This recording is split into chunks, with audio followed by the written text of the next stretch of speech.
Look around. You can find cars like these on AutoTrader, like that car riding your tail. Or if you're tailgating right now, all those cars doubling as kitchens and living rooms are on AutoTrader too. Are you working out and listening to this ad at the same time? Well, multitasking pro, cars like the ones in the gym parking lot are for sale on AutoTrader. New cars, used cars, electric cars, maybe even flying cars. Okay, no flying cars, but as soon as they get invented, they'll be on AutoTrader. Just you wait. AutoTrader. This episode is brought to you by LifeLock. It's tax season, and we're all a bit tired of numbers. But here's one you need to hear. $16.5 billion. That's how much the IRS flagged for possible identity fraud last year. Now here's a good number. 100 million. That's how many data points LifeLock monitors every second. If your identity is stolen, they'll fix it. Guaranteed. Save up to 40% your first year at LifeLock.com/podcast. Terms apply.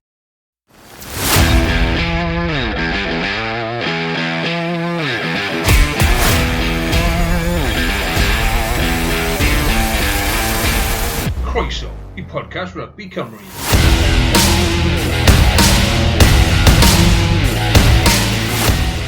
Helo a chroeso I benod arall o bodlediad Rygbi Cymru. Yn y benod yma byddwn ni'n dod â holl newyddion yr wythnos, edrych yn ôl gyda dagre ar y crysfan erbyn Lloegr. Trafod yr hyn mae Prifweithredwr Undeb Rygbi Cymru Abi Teirni wedi dweud yn dilyn ymgyrch siomedig I dîm dynion Cymru ac yn edrych ymlaen i'r rygbi penwythnos yma, gan gynnwys dechrau ymgyrch menywod Cymru yn y 6 gwlad dan hyfforddiant Siôn Lyn, sy'n dod i'r swydd ar ôl gadael Gloucester Hartbury yn dilyn ei llwyddiant yn y Premiership y penwythnos diwethaf. Ond, cyn mynd mewn I bethau, dwi heb angofio cyflwyno fy cyd-gyflwynydd fel yr arfer, Nick. Noswaith dda ti, Nick, sy'n rwyt ti wythnos yma? Oce. Dechrau fynd dros y penwythnos erbyn wan. Dechrau mor dda nos Wener, ond diflas iawn dy Sadwrn. Wel, dyna'r peth yn dweud. Oedd hi yn, fel ti sôn, i sôn am y tîm dan 20 mewn bach ond oedd hi'n ddechreuad gwych ym Mharc yr Arfer, ond trenu bod y tîm cyntaf wedi methu follow suit prynawn dy Sadwrn. Ond ie, fel na mae wythnos yn amser hir yn rygbi a gyfer gair yr wythnos yma, ni wedi penderfynu mynd am 2 air, Nick. A maen nhw'n gysylltiedig iawn felly, ond gobaith ac anobaith. A dwi'n siŵr... Dwi'n siŵr bod chi'n gallu dyfalu pwy air sy'n mynd gyda pwy dîm, ond dyna ni. Felly, sori, Nick, ti eisiau gweud rhywbeth? Naco. No, sori. A ddechreuwn ni gyda bach o beth felly yn yr adran newyddion wrthos yma. Mae'r 4 rhanbarth wedi bod yn brysur yn arwyddo neu'n ail arwyddo chwaraewyr a dechrau gyda Gaerdydd. Teim Basham, lot o sôn wedi bod ers tipyn o amser yn ddyfodol. Teim Basham Liv, fydde fe'n Rodney Parade, fydde fe'n Mharc y Scarlet, fydde fe'n Mharc yr Arfer. Wel, mae fe wedi penderfynu arwyddo I Gaerdydd a symud I Barc yr Arfer. Be wneud o'i benderfyniad yna? Wel, I dreigiau, mae'n dechrau I fi fel chydig bach o'r siom, ond ar ôl y newyddion dwi wedi clywed ers hynny, dwi'n deall am y sôn hefyd mae Thomas Young yn symud o'r Gaerdydd I dreigiau rwy'n prefiodol. A I teim, mae jyst angen dechrau newid, dim ond 5 oed o, mae'n gallu chwarae ar draws yr engol, a gobeithio os o'n mynd yn dda I fo, bydd yn ôl yn y trafodaeth rhyngwladol yn y dyfodol hefyd. So, felly dwi'n deall pa mae wedi symud hefyd. Mae'n teimlo fel mae wedi chwarae rygbi proffesiynol I gyd i'r dreigiau, mae wedi bod yn gyfnod anodd wrth gwrs i'r rhanbarth. Weithiau fel ti'n dweud, mae symud tîm yn medru helpu tu hwnt i'r gêm rhanbarthol unig ac wrth gwrs bydd e'n gobeithio nawr bod hwn falle yn rhoi rhyw fath o kickstart iddo fe nôl i'r tîm rhyngwladol. O ti'n sôn fan am Thomas Young o bosib yn i'r dreigiau, wel mae yna newyddion yn dod o'r dreigiau yn y rhengol gyda capten tîm dan 20 Cymru, chwaraewr, ni wedi gweld tipyn o'r teledu dros y 2 fis diwethaf yma, yn edrych yn chwaraewr da iawn, dim y mwyaf, ond wrth gwrs dal amser I dyfu gyda fe gan bod y mor ifanc. Harry Bedell, wrth gwrs, y capten, blaen ysgellwr Caerlir a Chymru dan 20 tan nawr, cyhoeddiad fydd e'n symud I Rodney Parade a Wel, i fi, mae hwn yn no-brainer y dreigiau, os oedd y cyfle na Nick, oedd rhaid cael ei enw fel awr o'r bapur a dod i'r Gwent. O, newyddion gwych yn dydi, Carwyn, i cael yn ôl o Loegr a chwarae yn ôl yn Gymru. Gobeithio cam cyntaf hefyd, dim jyst i dreigio, i hefyd i glybio'r eraill proffesiynol a rygbi yng Nghymru i fod ar di'r fath o'r chwaraewr. Dyn ni angen yn ôl yn Cymru. Oeddi, mae'n teimlo fel, o'n i'n sôn am hwn wrth diwethaf ni, bod gymaint o garfan tîm Danigen Cymru'n chwarae yn Lloegr a fydde'n byth da neu beidio. Ond mae'n teimlo nawr, os oedden nhw wedyn dod nôl i Gymru i chwarae ar safon tîm cynta yng Nghymru, wedyn mae'r system yn gweithio. Dyw e ddim yn wych, wrth gwrs, bod gymaint o chwaraewyr yn chwarae yn Lloegr, ond mae fe'n talu ffordd, achos yn amlwg, gath y tîm Danigen tipyn o lwyddiant, a maen nhw nawr yn barod i symud nôl i Gymru a brwydro am y llefydd yn y rhanbarthau. A mynd yn ôl at fe ni dweud am Thomas Young, a'r un peth yn wedi sôn o blaen hefyd yw, mae gen dreigiau lot o chwaraewyr ifanc, talentog, a mae'n angen ychydig bach o chwaraewyr profiadol chwarae efo nhw. Dim just ar y cae, ar y cae ymarfer hefyd. A dyna'n union beth gei di gyda Thomas Young. Dwi'n siŵr fydde lot yn dadle falle dylse fod yng Ngharfan Cymru, bod y dal yn ddigon da yng Ngharfan Cymru, ond ar hyn o bryd, dyw e ddim yn rhan o'r garfan. Wedyn, os bydd y dreigen gallu cael ei trwy'r gydol y tymor, fydd e'n o benfawr iddyn nhw ar y ca, ond hefyd, fel ti'n sôn, yn ystafell newydd. Mae'n ei chwarae i dimodd mawr yng Nghymru a'n Lloegr, wrth gwrs, a fydd ei brofiad yn wych os daw'r cyhoeddiad hynny. Un chwaraewr, wrth gwrs, sydd wedi bod yn chwarae y dreigiau, sydd wedi ail arwyddo, sydd wedi cael tymor da iawn mewn tîm sydd ddim wedi chwarae'n dda, yw Hugh Anderson, gyda'r newyddion fod Anderson yn aros yn Rodney Parade. Byddwn ni'n meddwl bydd hwn yn gytundeb bydd y dreigiau'n hapus iawn i weld yn cael ei arwyddo, Nick. Cefnwr arweddol yndi. A ni sy'n gallu gobeithio chwarae i tîm rhyngwladol yn y dyfodol. Ond mae'n eisiau tymor neu dau jyst chwarae i dreigiau. Oes, a'r gobeith yw hefyd, yw bod y tymor neu ddau na yn dod o buddigoliaethau. So bod y garfan i gyd mewn lle gwell yn feddyliol a yn meddwl bod nhw'n gallu brwydro ar gyfer tîm Cymru. Ar hyn o bryd, gyda'r cyfrifiadau dreigiau ddim yn wych, mae'n anodd iawn gweld le maen nhw'n cael yr moral boost na sydd angen arnyn nhw falle i frwydro am eu llefydd yng Ngharfan Cymru. Ond yn sicr, gyda fe'n aros yng Nghasnewydd, fydd yn y ffenest i hyfforddwr Cymru, a pwy fydd yr hyfforddwr newydd i wylio fe chwarae wedyn. Na, mae'n yn gytundeb da iawn i'r ddwy ochr. A wedyn, os symudwn ni lawr i'r gorllewin, a maen nhw'n brysur iawn yn gorllewin heddi. Ni'n recordio ar ddydd Iau, a mae'n debyg bod y tîmoedd i gyd eisiau rhoi cyhoeddiadau i ni heddi. Ar gweilch, cwpl o oriau cyn bod ni'n dechrau recordio yn gwneud y cyhoeddiad fod George McGuigan, prop o Gair Loiw, wedi arwyddo, a o be dwi wedi gweld a be dwi wedi ddarllen, mae hwn yn arwyddiad da iawn i'r gweilch, a prop fydd yn cadarnhau popeth yn y rhain glana. Cefnwr, dwi'n meddwl, sori. O, cefnwr, No, dim cefnwr, bachwr, sori. Bachwr, sori, mae'n flin. Sori, bachwr, ia. Bachwr profiadol, a mae Lewis Lloyd a fer annaf, ond mae'n gobeithio bod yn ôl erbyn diwedd y tymor, ond rhywbeth ar i Carwyn fel fo, just am y tymor fer. Ond sicr oeddi, dyna fydd e'n cynnig fel prosbectif gwahanol do mewn i'r garfan yn syth fel a, bydd e jyst yn rhoi hwb i bawb yn y garfan.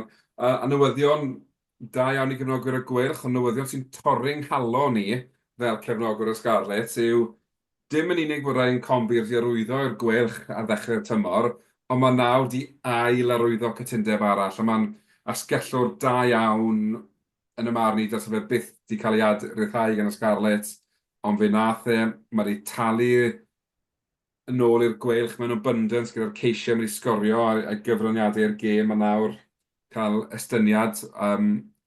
Dwi'n cymryd fod cefnogwyr y gweilch yn hapus iawn i weld hyn yn digwydd. Dwi'n meddwl hapus iawn. Mae'n heiddi cytundeb parhaol. A hefyd mae'n rhoi lot fwy o opsiynau yn yr oelwyr ar yr atgwell.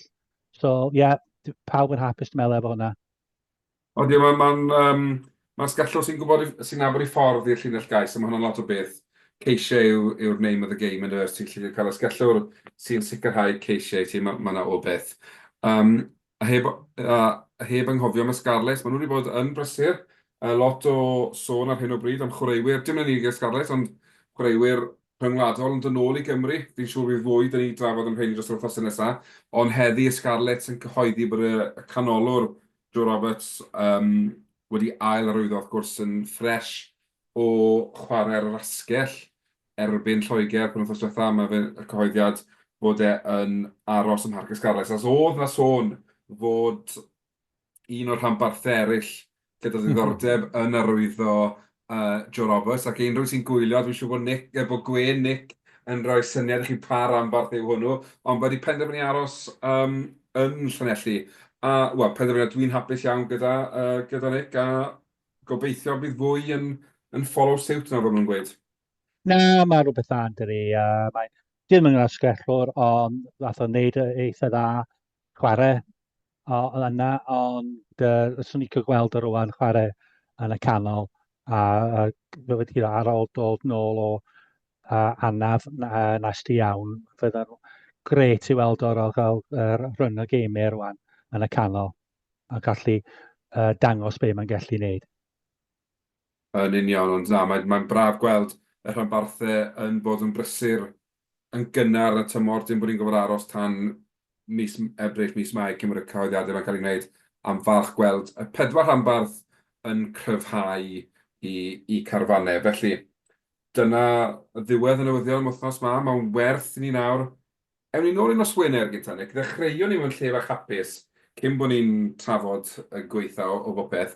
Tîm 20 Cymru, am y tro cyntaf mewn 5 mlynedd yn curo Lloegr o 23 pwynt i 13. Fi'n mynd i weid bod y sgorfwrdd yn fflatro Lloegr bach, ond ni'n meddwl bod y tîm 20 Cymru wedi perfformiad nhw yn anhygol nos Wener Dythonig. Arbennig o dda. Oedden ni sôn wythnos diwethaf am yr her i wynebu nhw, ond oedd ateb hwnna. A yn y diwedd, y Lloegr ddim yn gwybod lle i mynd. Ond nhw'n gobeithio, dwi'n meddwl, gyda'r blaenwyr gryf iawn, mawr, a gobeithio trychu bechgyn ifanc Cymru, ond oedd nhw'n methu. Sgorio'r un cais i dechrau, a wedyn yr amddiffyn arbennig ar ei Cymru dod nôl i'r gêm, a'r sgorio'r ceisau'r arbennig. Doedd hi'n perfformiad cyflawn iawn gyda tîm 20 Cymru, ni'n meddwl. Mae'n rhoi lot o obeth i ni nawr am y dyfodol bod y grŵp yma yn tyfu gyda'i gilydd. Ond beth oedd yn wych i weld hefyd bod perfformiad Cymru yn rhwystredig iawn i Lloegr, am bod Lloegr wedi colli pennau ar y diwedd, ond ni'n meddwl bod Cymru di aros yn broffesiynol trwy'r gêm i gyd, a di mewn ffordd di dangos perfformiad anhygol o sut i ennill gêm does neb yn disgwyl i chi ennill. Oedd e'n perfformiad o'n nhw'n mature, yn eiddfed iawn, o'n nhw'n oedd popeth o'n nhw'n gwneud, oedd e'n penderfyniad cywir. Oedd i fi, oedd ddim lot o gamgymeriadau, a oedd e'n perfformiad gwych gan y 15 oedd yn cychwyn a'r fainc hefyd. Be yn yr licio oedd yr agwedd? Y ffaith yn nhw just mynd efo'r stori ddaeth Lloegr mynd i curo nhw. Bobl fel Harry Beryl wedi sôn, a bachwr hefyd Harry Thomas wedi sôn am mae un am y dyfodol yn bendant. Ond fel chdi dweud, pawb yn y carfan, pawb oedd yn dod ar cae, oedd yn gwneud arbennig o dda, a gobeithio rwan, gallwn ni cario ymlaen, chael chydig o geimiau yn wrach yn Super Rygbi Cymru, wrach rai cael amser ar y cae yn y Iwasu, a mynd rwan yn cwpan y byd o dan ugain yn yr Eidal, y gogledd Eidal, diwedd mis Mehefin, dechrau mis Gorffennaf.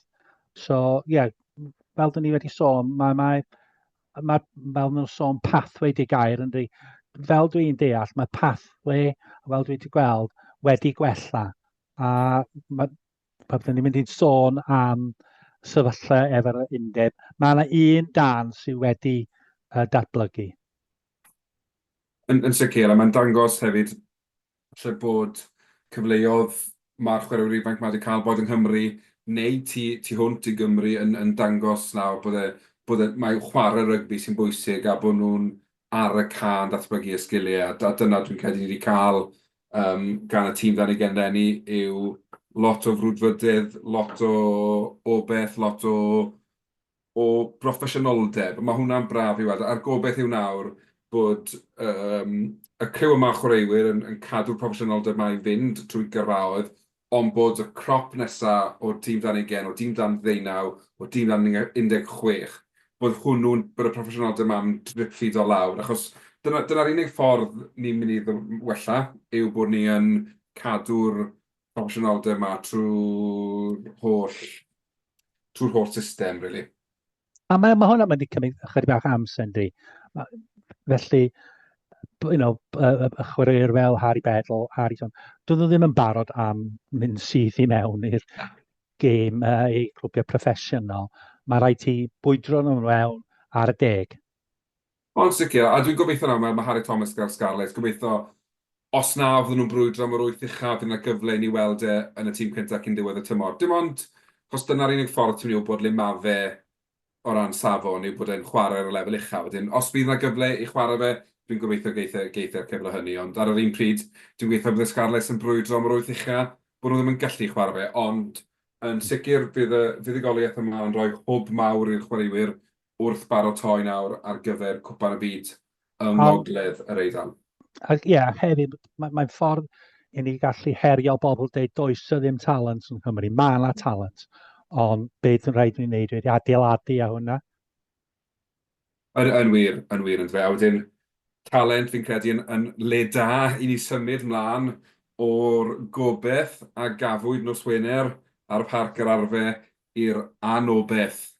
A dim diffyg talent felly, mae hwnna'n anheg iawn ar y chwaraewyr, ond dim digon o dalent i gymaru â Lloegr wrth i ni gael chwalfa o 68.14. Nick, dwi'n mynd i ofyn i ti sut ti'n teimlo ar ôl gêm, achos dwi'n gallu dyfalu, ond oedd na unrhyw bositifrwydd yn y gêm, ni'n gallu meddwl, mae rhywbeth gyda ni fan hyn falle, neu ydy wedi just yn ces o campaign drosto ail ddechrau nawr yn Japan yn yr haf. I fi, dyna oedd o ddim llawer ti'n gallu cymryd allan o'r gêm. Chwarae teg i Lloegr, oedd o chwarae dda, ond wedi dinistrio Cymru i Sadwrn yn anffodus. Jyst ddim yn gallu copio'r gwbl. Ymosod eitha dda, ond dim y bounce y bale yn mynd efo nhw fel y mae ond ydy, os ti ddim yn chwarae dda, ond ni ddim yn disgwyl cael Lloegr sgorio 10 cais Carwyn yn erbyn ni yn y stadiwm. Dyna'r rhan mwyaf, dyna beth sy'n gadael y blas gweitha yn y ceg yw'r ffaith bod ni wedi ildio 10 cais yng Nghaerdydd fel unheard of, that's ddim fo'n gwneud hwnna. A fi'n credu hefyd fel, os chwilio am unrhyw fath o bositif, fi'n gwybod enillodd Lloegr ddim wooden spoon pan nhw ar y gwaelod, pan nhw rock bottom, ond maen nhw wedi bod yma 2 flynedd, 3 mlynedd yn ôl. Wedyn, mae rhaid i ni edrych ar hwnna fel bod yr hyfforddiwr iawn yn cael ei roi yn y swydd, bod y systemau'n iawn yn cael ei roi yn ei lle, bod y datblygiad a ni wedi gweld yn y tîm dan ugain yn bwydo mewn i'r tîm cyntaf, fe allwn ni fod yn gystadleuol yn cwpan y byd nesaf. Ond mae rhaid ni gael y penderfyniadau yna ni'n iawn nawr. A dim rhyw adolygiad allanol a rhyw nonsens fel ni. Mae'r penderfyniadau yma gorfod cael ei wneud a bod nhw'n gywir a bod ni'n rhoi amser i hyfforddwr newydd. Achos dyw e ddim yn mynd i droi Cymru dros nos. Dyn ni ddim yn mynd i ddod yn world beaters. Da pwy ti'n oen y swydd na. Mae'n mynd i gymryd amser. Ond mae'n jyst edrych, mae Lloegr di bod na, a maen nhw nawr yn edrych fel, fi'n teimlo'n sal yn dweud hyn, ond yn adeiladu'n hyfryd ar gyfer cwpan y byd. Mewn 2 flynedd, dwi'n ofni faint mor dda fydd Lloegr. Ond mae rhaid i Gymru gredu bod pethau chi'n mynd i wella. Ond mae rhaid nhw. A mae yna rai, fel dyn ni sôn o blaen, fel Dewi, Lake, David Jenkins, Teddy Williams a Jack Morgan sy'n eitha dda. Gobeithio fydd rwan cyfle i Dan Edwards a Sam Costello, pryd mae'n o, yn gallu dangos nhw y dyfodol yn y Cris 10. Definite, fi'n credu dyna sydd angen yw rhoi cyfle do nesaf. So gobeithio gallu mynd ymlaen i Japan. A mae o'n taith pwysig. Dwi ddim yn taith datblygu. Mae rhaid ni gobeithio yn ennill un allan o'r ddau brawf yn bendant. A gobeithio ar y ddau. Yn sicr, fi'n credu bod y ffaith bod ni'n di ennill gêm yn y 6 gwlad yn neud y daith yma gymaint pwysicach nawr. Ac mae rhaid i'r rhediad yma ddod i ben. Mae rhaid ni gael gobeith nôl yn y tîm cyntaf a bod ni'n gallu gweld gobeith ar y can, hefyd gobeith oddi ar y cas. Fi'n twmlo, mae wedi bod yn le negyddol iawn. Mae Rygbi Cymru wedi bod yn le negyddol ar hyn o bryd. Wedyn mae angen i gael bach o beth nôl fi'n credu yn ymhobeth. A mae hwnnw'n dechrau felly. Gyda beth mae prif weithredwr ar bwrdd yn ei wneud. Ni wedi gweld, dwi'n yn siŵr os yw'n gwir yn grandawyr wedi cael cyfle i rando eto. Ond mae Abi Tierney wedi bod yn gwneud cyfweliadau'r wythnos yma. Mae wedi bod yn siarad gyda Wales Online, ond mae hefyd wedi bod yn siarad ar podcast Scrum 5 gyda Lauren Jenkins. Lot o bethau yn dod mas o'r cyfweliad na, Nick. Ambell i beth dwi'n credu bydden ni gyd yn cytuno gyda, ond ambell i beth mae'n neud ti feddwl ai hi yw'r person iawn i fod yn y swydd yma. Ie, i fi rwan, mae hi o dan spotlight rwan. Be sy'n digwydd rwan yn dros yr haf rwan sy'n mynd i ddangos ydy hi di person i wneud y swydd. A fel ti'n deud, dwi ddim yn sicr o gwbl. Felly, dwi'n mynd gael teimlad. Fai pethau dwi'n cytuno be mae'n deud, ond dwi'n mynd cael y teimlad. Mae yna rhyw fath o frys yn be sy'n mynd i digwydd. Dwi ddim yn cyfathrebu y gweledigaeth i fi am y dyfodol. Hwnnw beth yn eisiau fel cefnogwyr rwan. Wel, mae yna cynllun, a fedrwn ni rhannu y cynllun efo chdi. A gei di weld beth sy'n mynd i digwydd, dim jyst i tîm ryngwladol rwan, ond i bob darn o'r rygbi yng Nghymru. Dyn ni wedi cael y PowerPoint presentation, do. Hwna diwedd mis Mehefin. Mae 9 mis rwan wedi mynd, a does dal dim byd wedi dod allan. Dim manylion o gwbl. A di hwnna ddim yn digon deg. I fi, anyway. Na, fi'n cytuno gyda ti. Os o beth, mae fe'n falle dangos le ni yn rygbi yng Nghymru. Ni'n sôn wythnos ar wythnos, bod ddim lot o beth yn y tîm, bod y tîm ddim yn chwarae'n dda iawn. Ond y gwir amdani yw, mae'r penderfyniadau oddi ar y car, penderfyniadau pwysig iawn yma, ddim yn cael ei gwneud. A fi'n credu, ti'n gweld hynny yn yr holl saga yma gyda Gatland. Fel, fe gynigodd Gatland ymddiswyddo blwyddyn yn ôl, fe ddywedodd hi na. Fe gynigodd Gatland ymddiswyddo ar diwedd cyfres yr hydre, fe ddywedodd hi na. Ar ôl 5 wythnos yn y pencampwriaeth 6 gwlad, mae'n derbyn yr ymddiswyddiad. Fel, mae popeth mor delayed a mor fel on a whim. Dwi ddim yn twmlo fel bod nhw'n lot o logic yn y meddwl, a maen nhw'n Maen nhw'n gweud y pethau iawn ar hyn o bryd. Maen nhw'n gweud digon i gadw cefnogwyr Cymru a bob un sy'n dilyn rygbi yn Cymru yn hapus, ond y reality yw ar yr un pryd, dyn nhw'n dweud i byd. Maen nhw'n dweud ni beth yn eisiau clywed, fe fyddwn ni'n cyhoeddi, fe fyddwn ni'n gwneud adolygiad, fe fyddwn ni'n gwneud hyn. Ond os byth dyddiadau iddo fe, mae just yn... I fi, mae'n teimlo bod ni'n prynu amser ei hunan yn y swydd. Mae hi'n gwybod the writings on the wall. Mae'n gwybod, dyw hi os bosib ddim yn gweld bod hi'n ffind o ffordd mas o hwn le mae hi'n aros yn y swydd yma, ond mae'n rhy, beth yw'r gair, mae'n rhy falle benderfynol, mae'n rhy stwbwrn falle. Fi'n gwybod, fi'n wedi cyfarfod i fi'n gwybod beth yw'r gair, ond mae'n rhy rhywbeth i beido gadael y swydd nawr. So mae'n addo'r byd i ni a rhoi rhan bach. Fel ni sôn, fel oedd hi sôn yn ôl yn mis Mefin, maen nhw'n creu rôl newydd, y pennaf twf yn meddwl, dio. Os yn y swydd di rwan, faint o amser mynd i cymryd i penodi rhywun? Maen nhw bron yn barod i cyhoeddi hwnna. 9 mis ar ôl 9 mis. Mae'n just... Os dyn nhw'n swydd pwysig, pam mae wedi cymryd 9 mis i penodi rhywun? Wel, dyna'r peth yn ble. Mae nhw'n gwastraffu amser. Mae nhw'n... O, dwi'n gwybod. Mae'n rhwystredig fel maen nhw wedi gwario gymaint o amser i wneud penderfyniad bach.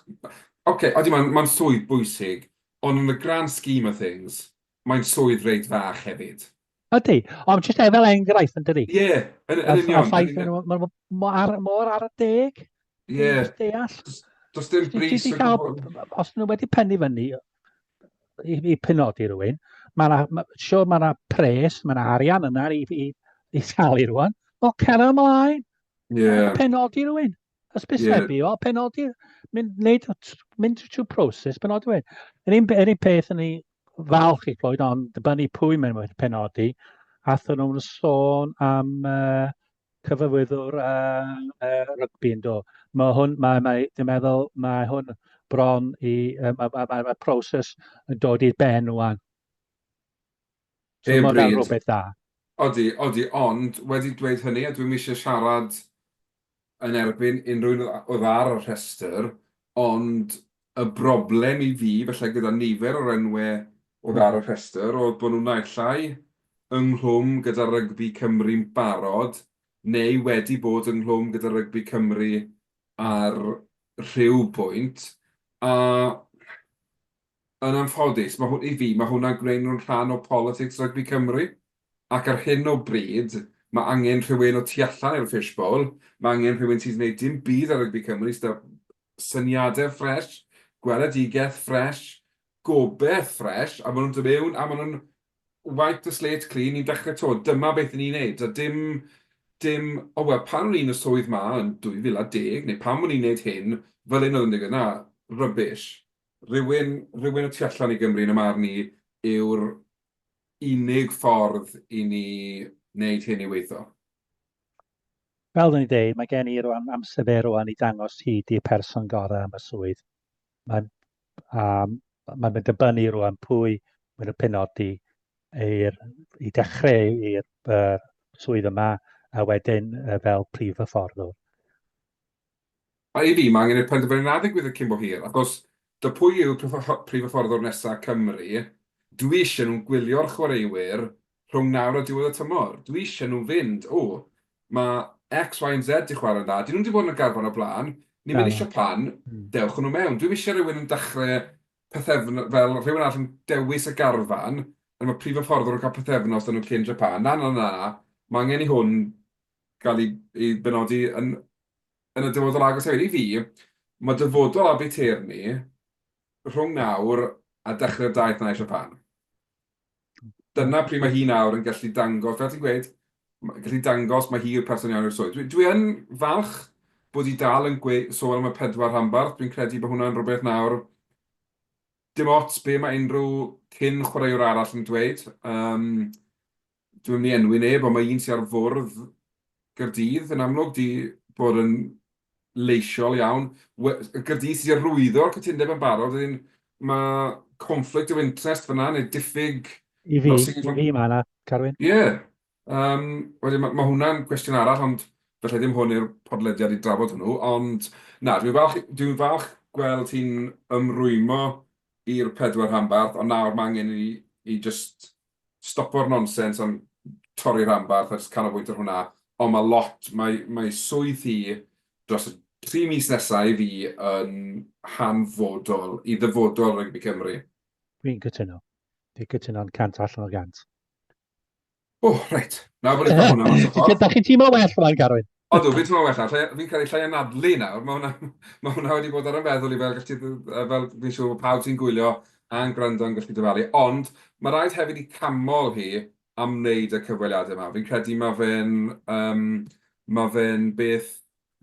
Mae lot i weid am ti hynny hefyd bod wedi bodloni sefyll fyny a gwneud y cyfweliad. Mae hwnna'n dangos peth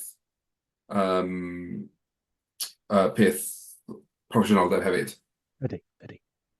Cyn bod ni'n edrych mlaen i'r rygbi ar y penwythnos, pwt o sgôr byw i chi'n wel, dwi'n sgôr byw, bydd y gêm wedi gorffen bych chi'n clywed, ond os chi wedi recordio gêm Llanymddyfri a Glynhebwy, gwasgwch mewt am 10 eiliad, fe bod chi'n cael sgôr update, ond 20 munud i fynd.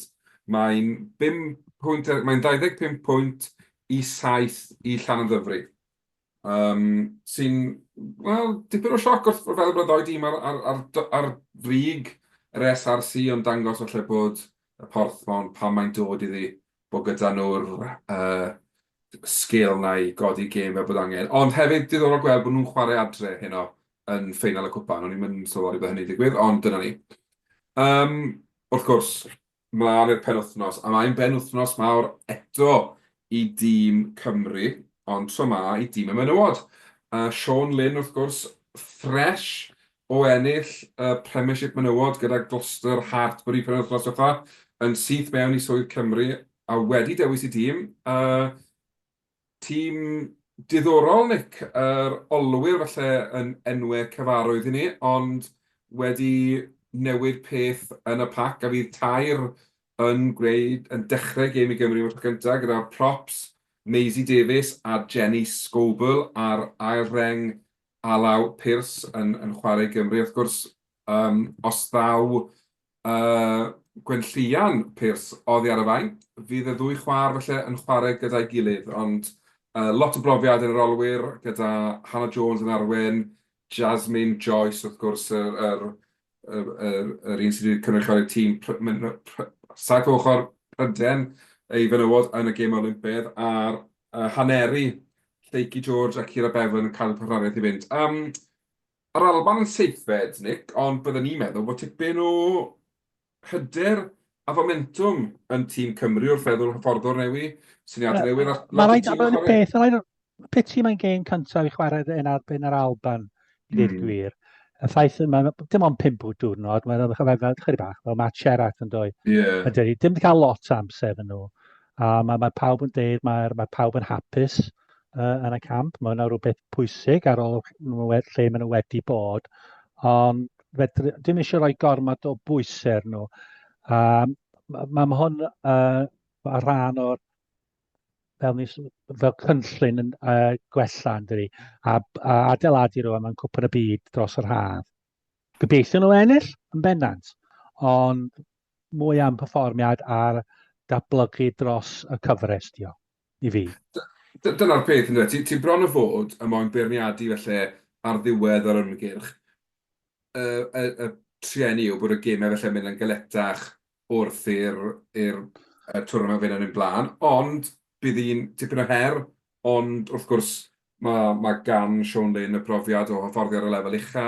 Mae fe'n nabod lot o'r chwaraewyr, wrth gwrs lot o ferched Cymru yn chwarae yn Lloegr, a lot o chwarae gyda fe'n Nghaerloyw. Mae hwnna'n sicr yn helpu bethau, ond na, dwi ddim yn prawf hawdd, mwy o hawdd felly gychwyn y twrnament, ond gobeithio fe fydden nhw'n cael y job di wneud. O'n i'n gweld mae lot o bethau ar y gwefannau cymdeithasol wedi bod o fel ti'n sôn. Mae pawb i weld yn gwenu, pawb i weld yn hapus, a pawb i weld yn falch iawn o fod nôl gyda'i gilydd yng Ngharfan Cymru.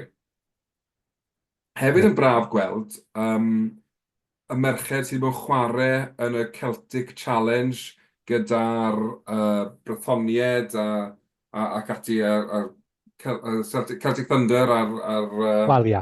Gwalia, dim Brythoniaid, Gwalia. Gwan nhw'n cael cyfleoedd hefyd yn hyn Cymru wedyn dangos bod hwnna'n gweithio hefyd felly ynghyd â'r gêm yn Lloegr. So mae hwnna'n beth da yn ei hun hefyd. Ydy. Wrth gwrs, i'r dynion penwythnos mae'n back to business as usual nawr gyda'r URC yn ail gychwyn.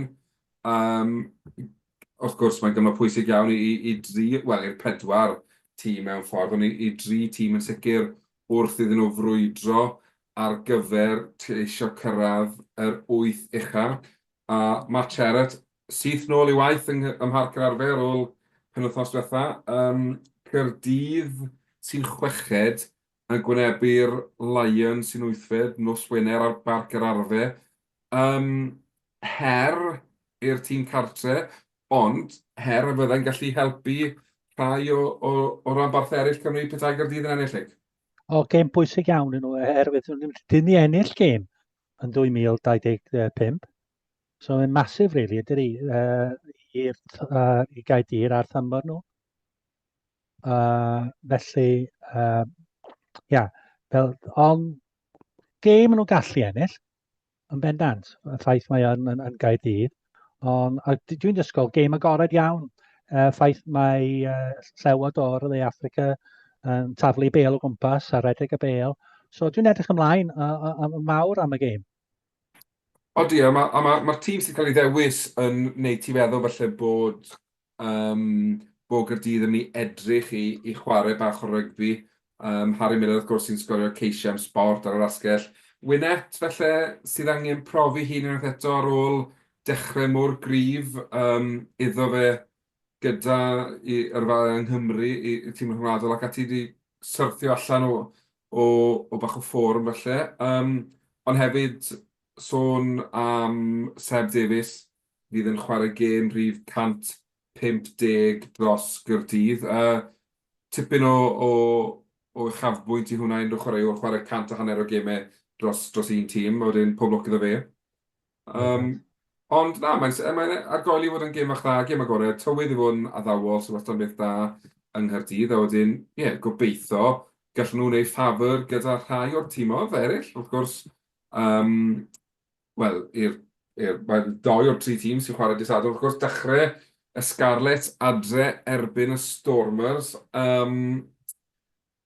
Dwi'n yn gwybod, Nick.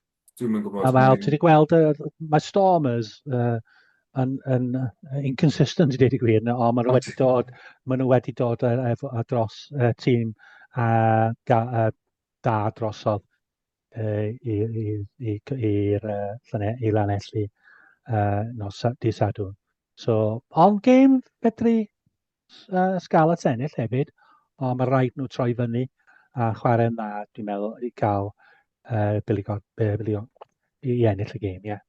Dwi'n cytuno gyda ti, fel ti'n sôn, os ti wedi dod â carfan fel draw i lanelli, mae'n amlwg bod ti'n poeni am y gwrthwynebwyr. Ond na, mae'n testament hefyd, dyna'r gobeith yna. Ti'n gweld y tîmodd yma yn dod draw yn ymuno'r Cyngor o Africa, ti'n moyn bod nhw'n chwaraewyr gorau. Wrth gwrs, maen nhw'n 12fed yn y tabl ar hyn o bryd, ond ar yr un nifer o bwyntiau ar Scarlett, ond petai Scarlett yn gallu cael buddigoliaeth fydd nhw'n reit agos i'r 8 uchaf, gan fod tîmoedd uwch i pen yn chwarae byn ei gilydd, wrth gwrs. Ond, tipyn o her, ond dyma'r gêm ti eisiau chwarae. Mae newyddion da Scarlett sy'n bod Josh McLeod yn holliach a nôl ar gyfer y gêm falle bod wedi colli chwaraewr yn Max Douglas sydd wedi bod yn chwaraewr da gyda tymor. Ond, na, cael weld. Tipyn o her, jyst yn gobeithio falle fydd y Scarlett yn troi lan i'r gêm. Mae'n gêm bwysig. Mae sôn bod yna dorf dda am ni fod y Parc Scarlett bron dydd Sadwrn hefyd.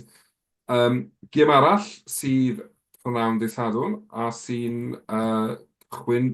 Wel, mae 2 gêm yn cychwyn i'n adeg. Yr un amser. Yr un amser wedyn, ie. Pob rhanbarth o Gymru adre penwythnos yma. 30 adre erbyn Ulster. Nawr, dwi'n gwybod bod Ulster yn cael tymor siomedig, ond Os na unrhyw o beth bod Dwi'n meddwl mae rhaid... yna chydig bach o'r baith i nhw. Erwydd mae yna un up dau yn ôl, dwi'n meddwl, yn y pac. A'r gêm olaf, meddwl, y tymor yn Rodney Parade. So, Ie. dwi'n just gobeithio maen nhw'n gallu rhoi perfformiad i fewn. A'r Wilall ennill y gêm. Cael buligoliaeth. Bydde fe'n dipyn o beth bydde fe petai nhw'n ennill ei gêm cynta o'r tymor yn Rodney Parade, a mae'r ail fuddugoliaeth yw i gêm ola nhw yn Rodney Parade. Wrth gwrs, dim o'r tymor yn gorffen eto, ond bod gêm ola nesaf dregau yn disgyn ar dydd y bar, na bod hwnnw'n cymryd lle yn Stadiwm y Principality. Dyna pam mae hwn yw'r gêm adre ola nhw. Ond wrth feddwl am hynny wedyn, bydden ni'n meddwl i'r cefnogwyr bod cael unrhyw fath o berfformiad, bod cael unrhyw fath o beth fod tymor nesa am wella pethau yn dechrau nawr. Hwn yw'r gêm mae tua iawn i fynd rhaid.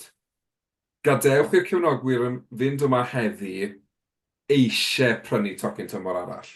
Newch siŵr bod nhw'n moyn dod nôl. Dim bod ni'n gobeithio ddan nhw'n ôl, bod ni'n rhoi'r y rheswm iddyn nhw ddyn nhw. Os dwi'n meddwl lot o gefnogwyr sy'n hyman a haran tocyn tymor, hwn yw'r cyfle fydden ni'n meddwl iddyn nhw wneud hynny. Ie, dwi'n eisiau jyst bod yn bloedd o ennill, ynddo?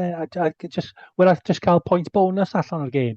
Gobeithio ennill, ond hwnna mae'n angen. Jyst cael rhywbeth fel ti'n gwneud i roi gobaith am y dyfodol, a pan maen nhw'n cael baneg o'r chwaraewyr i fewn, gallu wneud yn lot well y blwyddyn nesaf. Ond sicr, a un peth arall am y dreigiau, mae fi llongyfarch i tîm y wasg nhw. Braf iawn gweld Rhanbarth yn trydaru yn dweud X da gymaint o Gymraeg. A dwi'n gwybod mai hen ffrind i'r podlediad Carwyn sydd wrthi, ond mae'n gwych gweld... Oddi, mae'n gwych gweld nhw'n defnyddio'r Gymraeg a bod yn dod yn rhan hanfodol o popeth nhw'n rhoi allan gyda'r neges.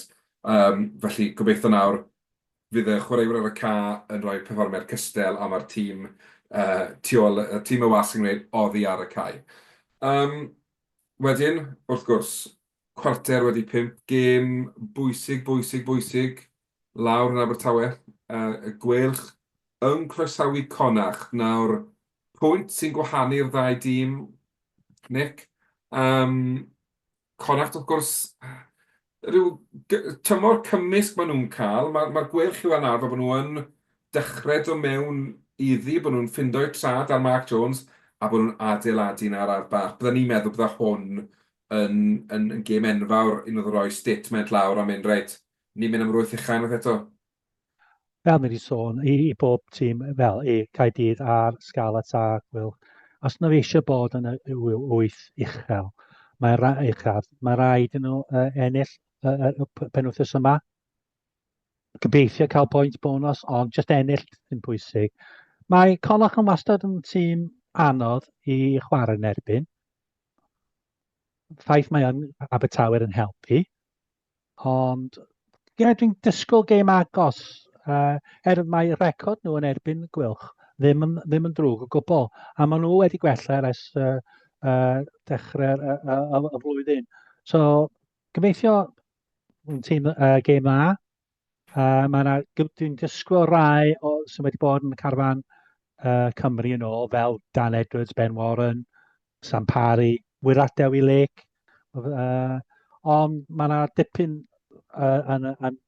sydd ddim yn bod yn rhan o'r gobeithio adeiladu ar canlyniad arbennig o'r dda fyny yn Glasgow. So, fedri ni ennill a gobeithio dyn ni yn mynd ymlaen yn neud hwnna. Dyna'r peth na dwi'n credu, yw adeiladu o'r perfformiad gwych na yn yr Alban yn erbyn Glasgow. A bron o fod, os nad ydyn nhw'n ennill y gêm yma, mae fe'n mae cael gwared o'r gwaith caled i gyd o gael y fuddugoliaeth na fyny yn Glasgow. Felly, os ydyn nhw'n ennill y Sadwrn, dyblu fyny ar y gêm na'n Glasgow, wedyn mae wedi bod yn gyfnod gwych yn ystod y 6 gwlad. Do. Ond ti'n gwybod beth, dwi'n mynd i'r rhoi mhen ar y bloc fan hyn, gyda'r predictions, a dwi'n mynd i weid bod tîmoedd Cymru i gyd yn ennill penwythnos yma. A dwi'n mynd credu bod fi eriod wedi gweud hynny, ond mae 'da fi ryw deimlad bod 4 buddugoliaeth i rhanbarthau Cymru penwythnos yma. Wel, os 'di hwnna'n digwydd, bydd yn rhywbeth bydd pawb yn gallu dathlu, dwi'n meddwl. Da ni angen rhywbeth rwan i codi i'r teimlad ni fel cefnogwyr rygbi yn Nghymru, yndyn ni. O di, bydde hwnna'n ffordd dda yn o ddechrau. Dwi'n cymryd bod ti ddim yn cytuno gyda fi, Dynig. Dwi'n yn disgwyl y dreigiau ennill, i deud y gwir. Na. Fedru Caerdydd ennill, fedru Scarlets a Gwylch ennill, ond dim So, disgwyl. Dyn ni wedi gweld digon wrth y dreigiau eto Na, ddo. i ddegymensod i. Disgwyl o fod yn y gêm, ond Ie, just colli allan, sori. yr un hen stori mewn ffordd wedyn yw hi i'r dreigiau yn anffodus yn fe. Ond wrth gwrs, dim dyna'r unig rygbi sy'n digwydd penwythnos yma. Mae yna beth rygbi, dim lot yn yr Super Rygbi, wrth gwrs, mae'r ffaith bod y ffeinal heno yn golygu bod llai o gemau. Wedyn mae un gêm yn cymryd lle dydd Sadwrn, Pontypool erbyn Quins Gyfyrddin. Nick, wyt ti'n gweld unrhyw o beth i'r tîm o'r gorllewin lan ar barc Pontypool? Dwi'n gwybod beth sydd wedi digwydd lawr yn Caerfyrddin, ond na, sori, Carwyn. Dwi ddim. Na, mae wedi bod yn ar ôl dechreuad reit gryf i'r tymor, le o'n nhw'n ennill adre, o'n nhw'n colli oddi cartre, o'n nhw'n gystadleuol, o'n nhw'n brwydro, maen nhw fel bod nhw wedi disgyn oddi ar y planed, a nawr yn methu prynu buddugoliaeth. Ti'n gwybod be, dwi'n rhagweld bydd y tîm adre rhy gryf, mae Pontypool, maen nhw'n sgorio gormod o bwyntiau, hyd yn oed pan maen nhw'n colli gemau, maen nhw'n sgorio pwyntiau diri, a dwi'n rhagweld falle buddugoliaeth reit hawdd, reit gyfforddus falle i Pontypool yn gwbl onest, ond gobeithio falle fydd na bach o fight back wrth Quins Gyfyrddin. Ia, jyst i cyn i gorffen, dyn ni'n gobeithio erbyn wythnos nesaf, bydd 3 allot tîmau Cymru am y ras, dal y ras am yr 8 uchaf. Dyna'r gobeith nawr, mae business end y tymor o pob gêm yn cyfri, pob lwc i bawb sy'n chwarae, mynd i gêm, gwylio gêm, dyfarnu gêm, be bynnag chi'n neud, mwynhewch eich rygbi penwythnos yma. Diolch o rawn i chi am wylio, neu am wrando, neu am wneud y ddau. Nick, fel arfer, diolch yn fawr iawn i ti am dy gwmni, pleser fel yr arfer. Ac mi welai di wrth nesaf, a mi welwn chi gyd wrth nesaf. Ond tal hynny, diolch o'r iawn, hwyl nawr. Diolch yn fawr.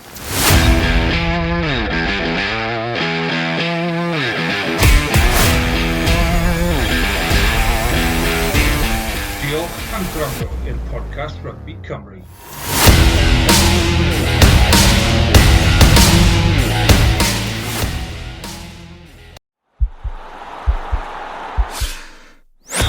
This podcast is part of the Sports Social Podcast Network.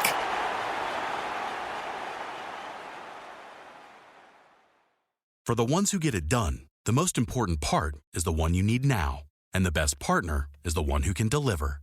That's why millions of maintenance and repair pros trust Grainger. Because we have professional-grade supplies for every industry, even hard-to-find products. And we have same-day pickup and next-day delivery on most orders. But most importantly, we have an unwavering commitment to help keep you up and running. Call, click Grainger.com, or just stop by. Grainger, for the ones who get it done.